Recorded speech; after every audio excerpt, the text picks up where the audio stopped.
360 volts. Yowza.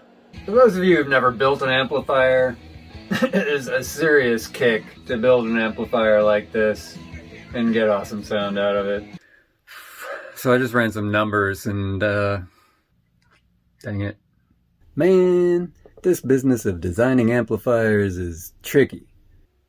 I'd really rather not be risking blowing those capacitors. Man, this thing's taking me round and round. That's not cool at all. Yeah, this is par for the course, I guess. Victory is mine. Pretty nice. Hello, and welcome to Lancaster Hi-Fi. Today I just want to do a follow-up video on the BV-6V6. It started out as a clone of the Harman Kardon A300, but it had slewing distortion, and so I redesigned the input and inverter stages to match that of the Beaver Valley. However, I didn't really do much in the way of redesign of the output stage to account for the difference between EL84s and 6V6s. And it looks like I had about half the resistance, give or take, that I should have on the cathodes of those output resistors. And so I'm doing a little rewiring and adjustment of said resistors, and we're about to see whether I was successful. So let me show you what I'm talking about. So here's my most recent redesign of the output stage. And you can see those 510 ohm resistors on the cathodes of those 6V6s. Those output tubes, 6V6 GTs. Now, I don't happen to have any 510 ohm resistors, especially not 2-watt ones, but I do have the 270 ohm resistors that are already in there. And while it might not be absolutely optimal, I can substitute in a single 270 ohm resistor in place of a pair of 510s. So that's what I've done here. So what have I done? What have I done? What have I done? So I've taken out a 270 ohm resistor on each of one of the output tubes in each of the channels. And then I've simply tied a wire from the cathode of that one to the cathode of the other, so that in effect we've got a single, where is it? Right. So we've got a single 270 ohm resistor from the cathode to ground. And likewise up here you can see the tie wire here and the resistor here. So I'm going to get ready here in a minute to hook this up to a dummy load and turn it on and check voltages. These cathodes should sit at about 20-ish volts, and as is they're sitting more like at 10, which isn't good, which isn't optimal anyway. I mean, it's worked okay, but it should work better with the right voltage there.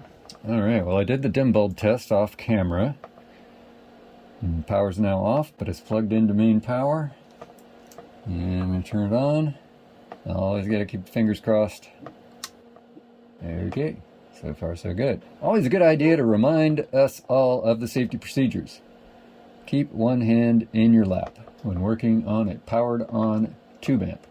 Alright, now that means I got to stick this somewhere so that I can probe with the other one. That's our central ground hub. Cool. Now to probe some voltages, let's check B+. Oh, 360 volts.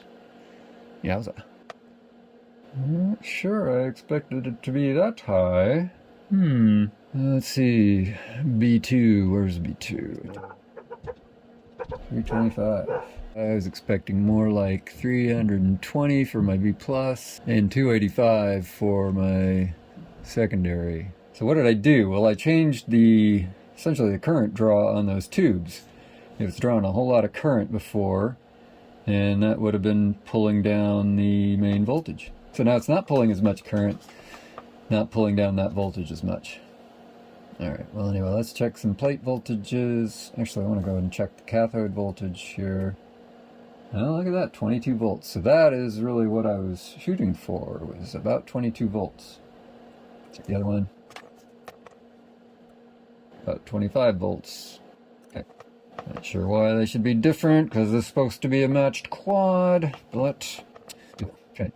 Alright, well that's actually really good. So now let's check plate voltage. Here we go. Plate. 350. 350. 350. 350. Okay. And screens. Yeah, that's about what I'd expect, given that B plus. There. I'm not so much worried about the high voltage on those plates. What I'm more worried about is the high voltage on the plates of the 6 DJ8s or E88CCs. 97, 98, 215. Okay, and the one 90, 97, 98 was right about right. The other one I was wanting about 188, 180, 190. So that's 100K and 1 meg. So we're dropping something like 30 volts across this resistor here. And if I need to increase the amount of voltage drop, then I need to increase the value of this resistor. With this being like 360 or 357 or 358 instead of 320, and this being 1 meg, then if I use a 220K here, that'll get me down to like 290 or so here, 291, 292, 293, something like that. Then I'll have a couple of diode drops here, plus the 100 ohm, but that doesn't really figure into it very much. That'll get me down around 290-ish here, which I'm shooting for 285. If I go with 270 here instead of 220, that'll get me down too far. That'll get me down to like 280 over here. So I'm going to go with a 220 and see what we get. Should work though. Alright, we're going to try again. I already did the dim bulb test. Let me go ahead and take this thing off. This is a, I might not have shown this before. This is essentially to simply discharge capacitors. It's got a big old powerful resistor here. Powerful, not necessarily large valued.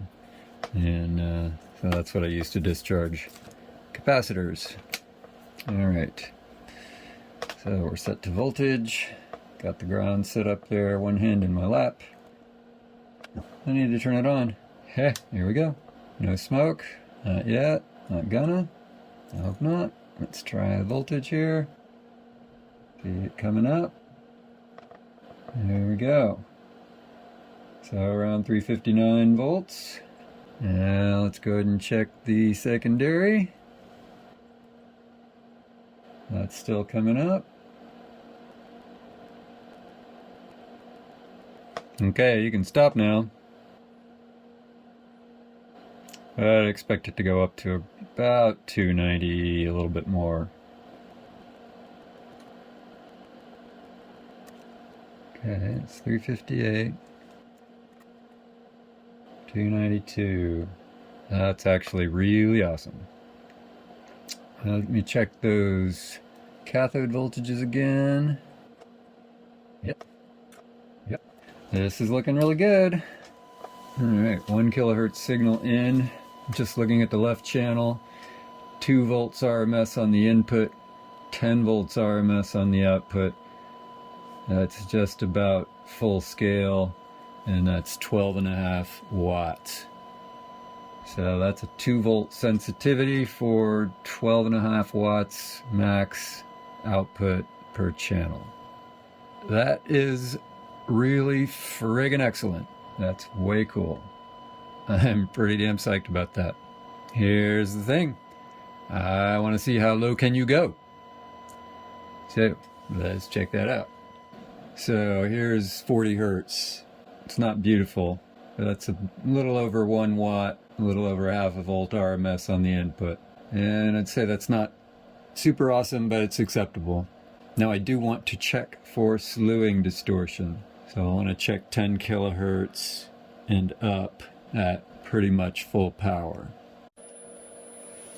Okay, so here's 10 volts RMS on the output, 1.82 volts RMS on the input, and that's pretty nice looking. We can look at the A versus B. This is actually input versus output, so you can see a little bit of distortion. It's acceptable. Let's go up to 18 kilohertz. I don't see any slewing distortion. It might be slightly distorted. And it looks like the power amp here is a little bit bright. That is, we've got 10 volts on the output, only 1.74 volts now on the input. Let's see if it still looks good all the way up to 20 kilohertz. Yeah, that'll do. Let's see. Again, a little bit of distortion, but nothing too awful. I'm psyched. This is good. It worked. Yay! Let's listen.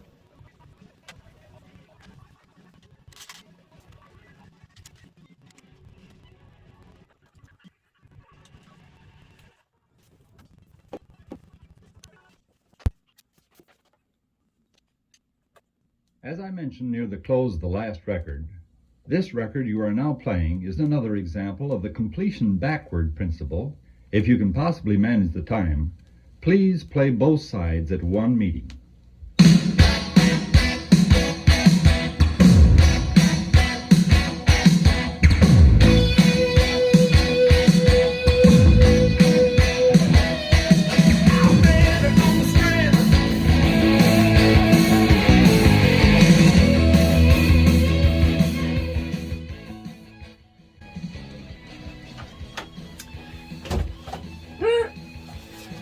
For those of you who've never built an amplifier, it is a serious kick to build an amplifier like this and get awesome sound out of it.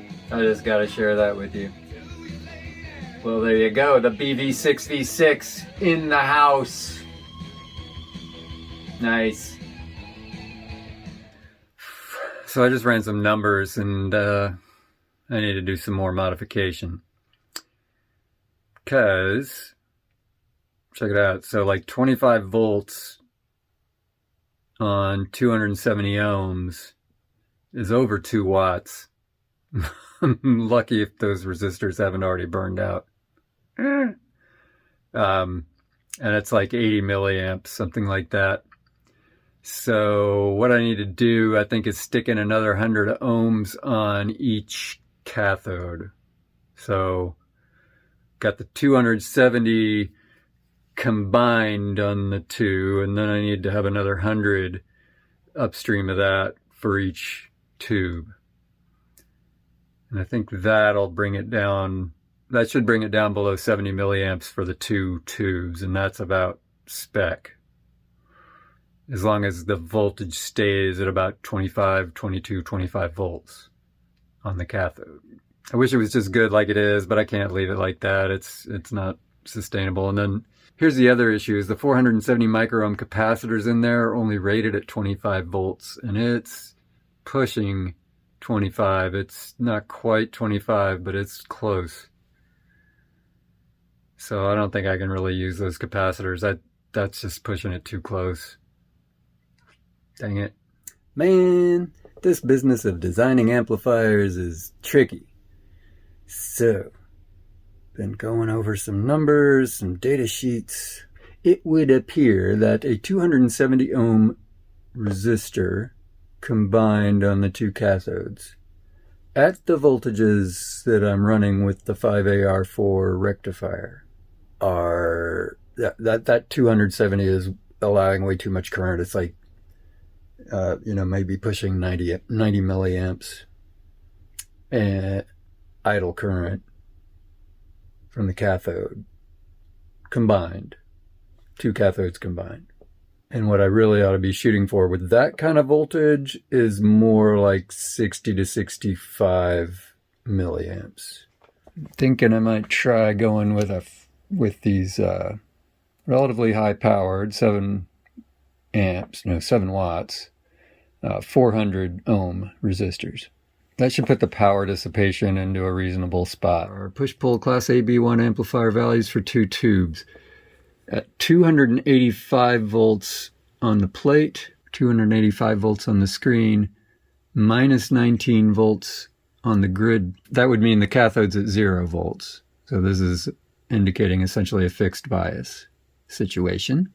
So 285 volts, 70 milliamps from the plate, 4 milliamps, 0 signal screen current.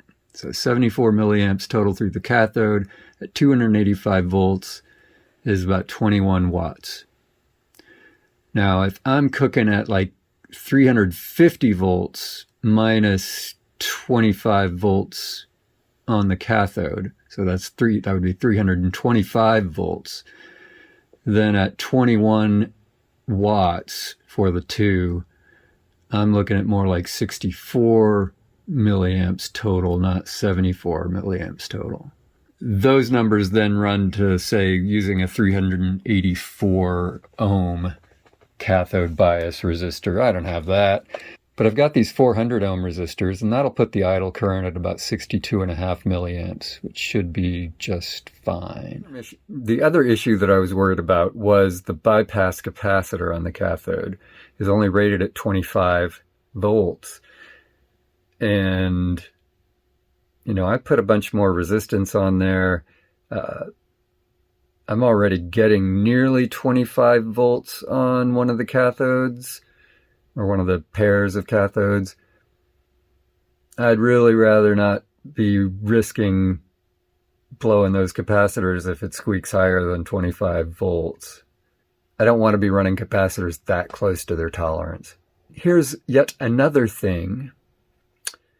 So those 470 microfarad bypass capacitors put the base roll-off into the subsonic. And that'd be great if I had much nicer, bigger output transformers. But I don't. I've got these Harman Kardon relatively small output transformers.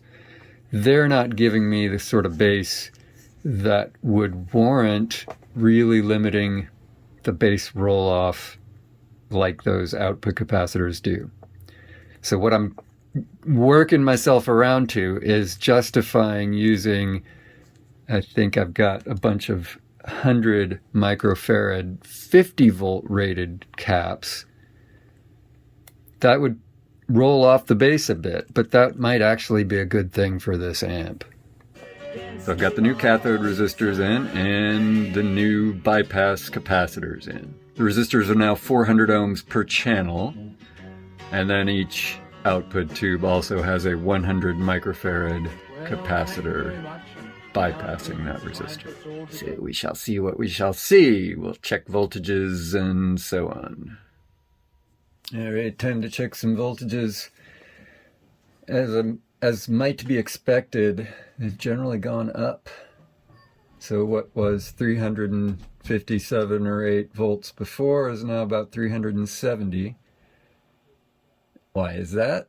Well, because the larger resistors mean less current, and therefore the power transformer is not as strained and provides a higher voltage. So, yeah, 370 volts there. It's kind of a lot. Let's see then, the secondary voltage here. Ooh, that's kind of a lot too. 302 volts. The cathode voltage, 26.5 volts.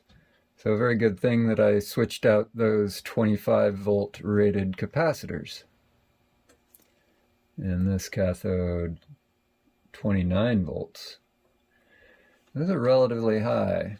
So what I could do is see whether a 5U4 rectifier tube would give me the voltages that I need, as opposed to this 5AR4 that I've got in there now. And I do happen to have a nice new 5U4GB rectifier tube. So I think I will try that, just see what the voltages come out to with that. They should be significantly lower. I mean, 5U4 drops more voltage than a 5AR4. So the voltages will be lower. I don't know offhand how much lower they'll be, but it's worth checking out because these are kind of alarmingly high. I mean, not going to ruin anything, but, you know, well, geez, now I'm not at 85 volts or even 290 volts here. Now I'm over 300 volts here as opposed to, you know, so, yeah.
Turning my attention back to this voltage divider here, that is what is now a 220k resistor and a 1 mega ohm resistor down here that's kind of behind the wire, can't really see it there. So with the higher B plus, now at about 337 instead of 357, my voltage here is now down to about 270 rather than 285. And it was a bit over 290. So I'm going to replace this 220k resistor with a 150k resistor. The 100k that I had in there before would take it all the way down to like 200 and... No, the 100k I had in there before would give me something like 300 volts here. So I need something a bit more than that, and 150k should do the trick, more or less. Not exactly, but good enough. Man, this thing's taking me round and round. Barely getting a good 8 watts out of it this way. So I think it really needs to be running higher current at this voltage. Every time I change the cathode resistor, it draws a different amount of current, which also changes the plate voltage. It'd be so nice to have a regulated high voltage power supply, but that's just not really a thing. I'm thinking with the 5U4 going back to 270, that is 270 ohms, those 270 ohm resistors rather than 400. Because I'm, you know, at like a little over 9 watts, I'm getting significant amount of crossover distortion. Like before it clips. And that's not cool at all. And I'm pretty sure that means it needs to be running higher current, needs to be biased hotter. So with the 5U4 is running at lower voltage on the same, you know, it's not running as hot. Oh boy. So I'm looking at other schematics, and 270 seems about right for this kind of voltage. That'll drop the voltage a bit, but I think it'll be about right. And then I may still need to change the voltage divider on the secondary high voltage supply again to get something like 285 again. Yeah. Well, you know, this is the way it goes. This is just the way it goes. You try something, you know, you don't know exactly what your transformer is going to give you when you change things. So this is par for the course, I guess. Well, we might be on track here. This might be the nice right combination. So let's check B plus. It's right there, 325. All right, let's check the plate voltage here, 317. The cathode voltage, 20. Other cathode voltage, other plate voltage, 317, 316. Other channel, plate voltage, 316, and 316, 317. Cathode voltage there, 22. A bit high for these resistors, but this might be good. Still, we do want to know now what's it going to sound like. Am I going to get good power out of it? That's the real question now. Of course, am I going to fry those resistors is also a good question, but let's for now check the sound. That is not the sound that we're going to hear right now. We're not going to do a sound test right now. All right, hear that lovely squeal? Yeah. Turn it up just a bit. See there, we got clipping right at about 2 volts input. Just a little shy. There we go. So yeah, see clipping there on the top? Not seeing any crossover distortion. We'll check. Let's check here. Okay, that's looking pretty good. And as I crank it up, see the clipping there. Still no crossover distortion to speak of. There we go. There we're getting crossover distortion. See that in the middle? In general, we want to see the clipping before we get to crossover distortion. And before, I was hitting a little crossover distortion before clipping. Here, getting pretty nice. So right at, you can see it's starting to clip a little bit below 2 volts input. That's fine. So let's go back to the waveform. See, where's that? Starting to smush a little bit right there. And I think if we go back to the math, we'll see that. See the smushing a little bit on the upper side there. Yeah, right there, see that? Okay, let's back off. And so it's 9.5 volts. Let's look at there. That's a different answer, isn't it? So about 9 volts. Power is voltage squared over resistance. 9 squared, 81 volts squared. 8 ohms, getting 10 watts. That's 10 good watts at just under 2 volts sensitivity. It's exactly where we want to be. What about that cathode voltage? Let's go back to the meter here. Turn this down. Actually, turn this down and turn it off. All right, let's go again. Let's check out this cathode voltage here. That was the one that was a bit high. So 22, 23 volts. That's on the high side. That's going to be stressing that resistor. Let's see. So what about our secondary B plus or B2, whatever, I don't know. 279. That's good enough for me. Again, that's the B plus, 321. Right, about right. So we got about 300 volts across the tube. That's just right on spec, I think, pretty much for data sheet. And yeah, I think we nailed it. The power on those resistors is under 2 watts. Not a whole lot under 2 watts, though. It'd be nicer to have some higher rated resistors, but looking good. And I expect this will sound pretty good, too.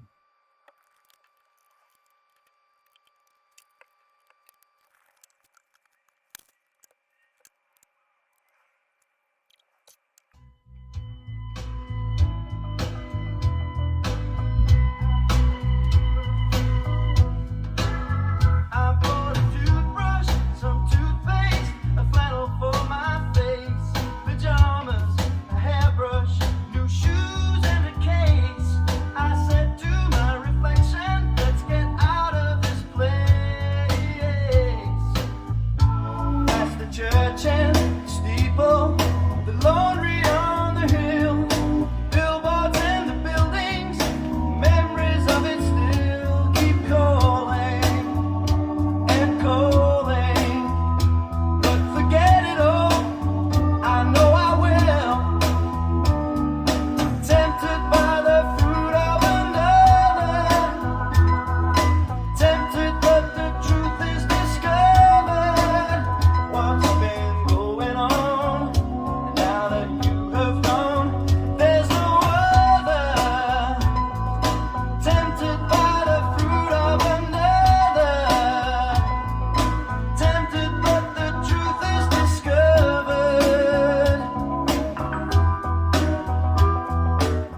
Victory is mine! And we have this beautiful, big old light bulb, kind of 5U4G on here. Nice. Nestone branded. Thank you, Craig Ness, for giving my amplifier a rectifier that it loves. So, yeah, pretty nice. Last time I worked on this amplifier, I left the bias resistors as one 270 ohm resistor per channel. I also noted that they were operating very close to their rated power. So what I've decided to do is to replace the 2 times 270 with 4 times 500. It's not exactly the same resistance, but I think it should be close enough. These are 10 watt chassis mounted resistors. Now I just have to figure out where to mount them. So I've already shaped the wires and cut them. Put yellow on the cathode side, black on the ground side. And I'm going to use this adhesive to just glue them to the chassis.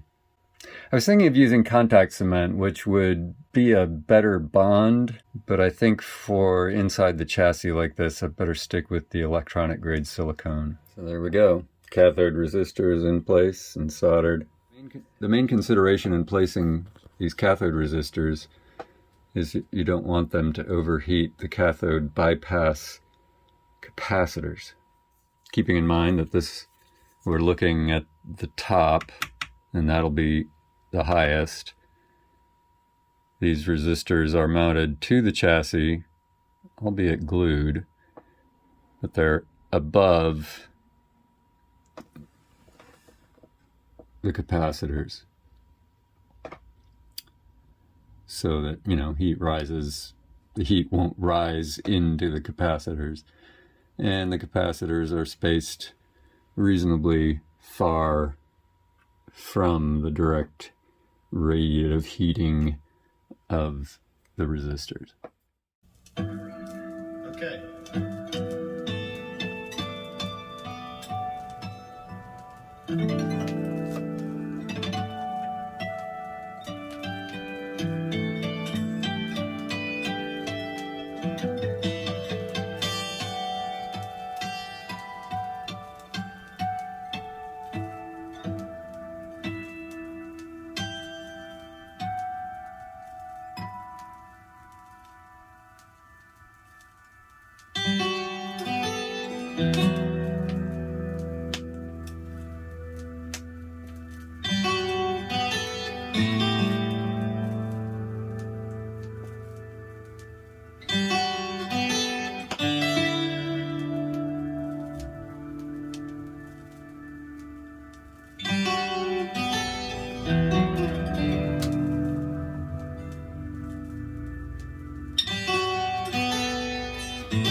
So pretty good bass response, not super duper. Let's see what it looks like all the way down at 20. You can see it starts to distort pretty quickly there. But that's, that's like 2 watts. So see if we've got a good watt, which would be 2.83.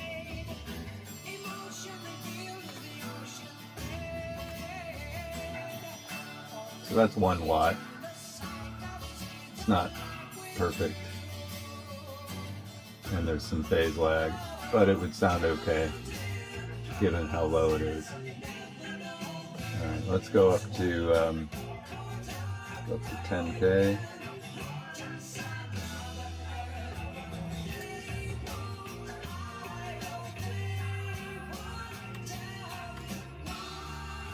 See, it's tending a little bright.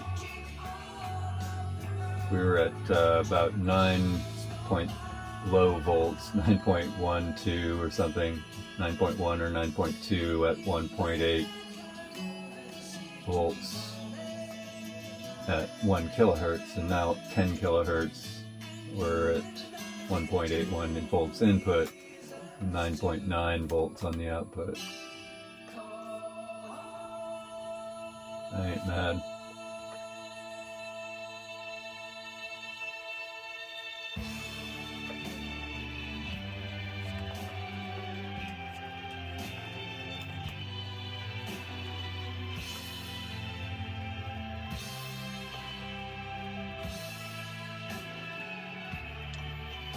Yeah, that's my recollection. It's a pretty piss poor square wave generator on here.